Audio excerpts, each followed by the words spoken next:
I'm Cameron Meier of the Orlando Weekly and MeierMovies.com, and I'm here at the 2016 Florida Film Festival with Sissy Spacek. Ms. Spacek, it's a pleasure to meet you.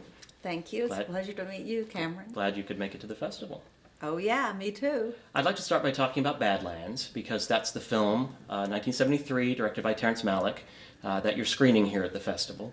And it really sort of brought you in front of a wide audience for the first time. I know you'd done film and television and modeling before, but it's the one that really got people to stand up and take notice of you. And I was wondering if you could tell me a little bit about your experience filming Badlands, and maybe specifically if you got a sense of Terence Malick and just what a visionary director he would go on to become.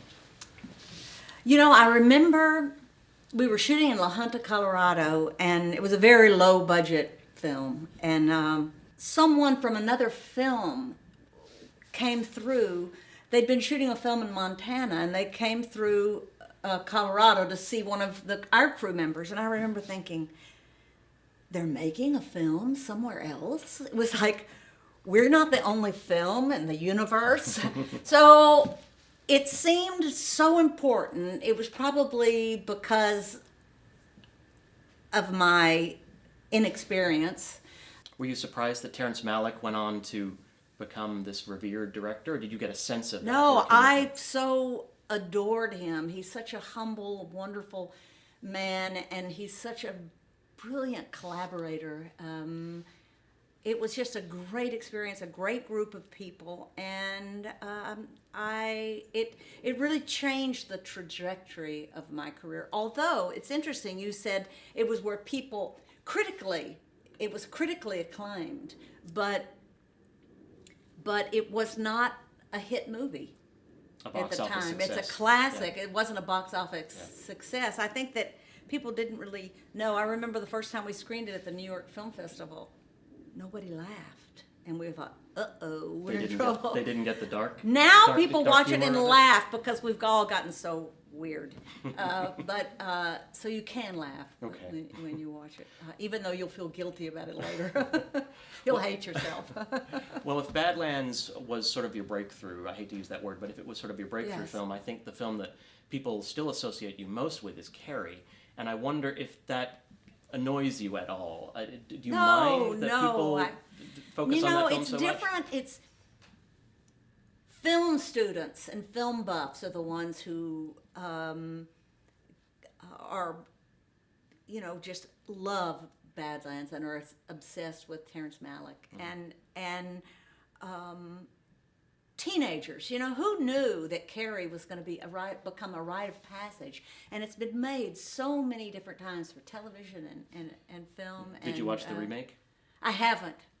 Nor did I see the musical, but it's just it's an interesting thing, and it was really a B movie. I remember I sent the script to my parents, and they were very reticent.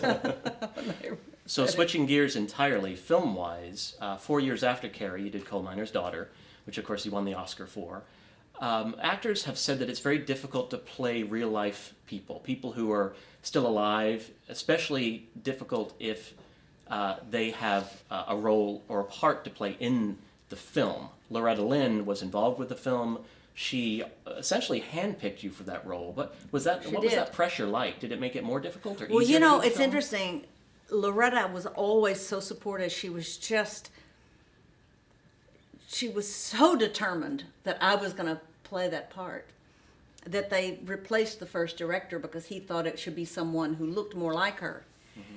But the people that I was really nervous about were Loretta's fan club.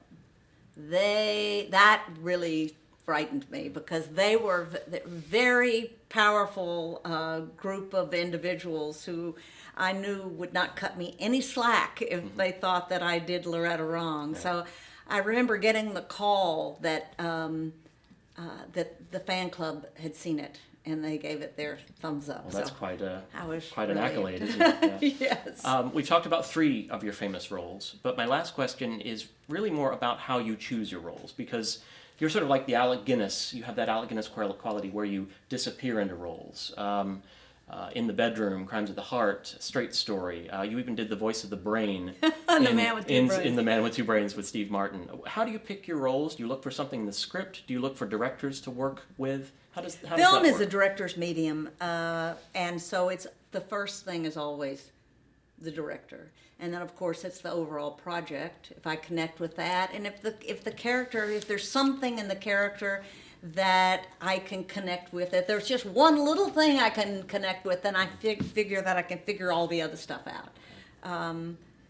And you know, sometimes you make better choices than others.